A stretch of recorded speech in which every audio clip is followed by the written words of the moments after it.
लगवा हो ए सुना ना। अरे कह दे तू बानी जीजा जियावा न हमरे लगवा हो।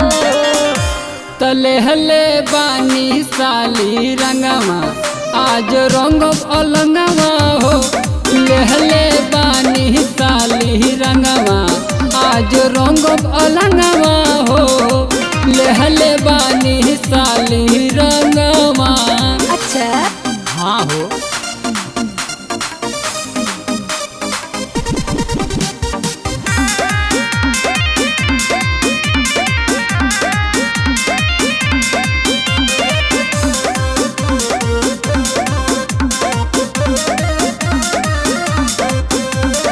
हमरो बदनवा बाटे विदेशी कलर से होला एलर्जी हो। जितना तू कहबू उतने हो डालब जितना रही तो हर मर्जी हो।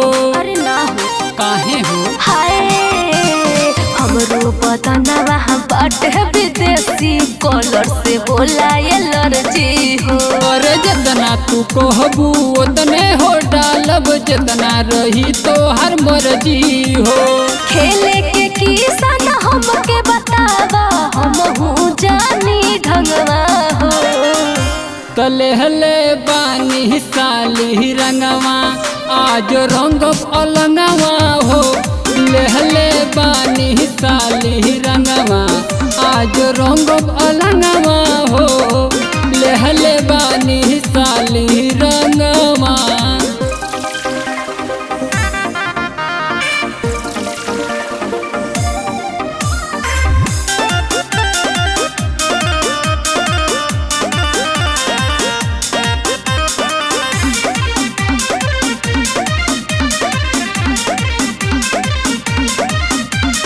कराना जबरी हमरा से तू कह देव जाके दीदिया से।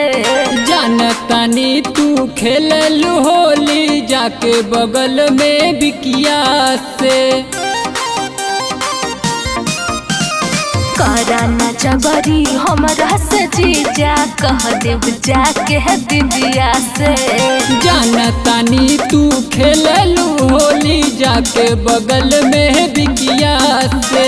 आवा हो खेला लोहे लोहे ए बबलू हमरे संगवा हो।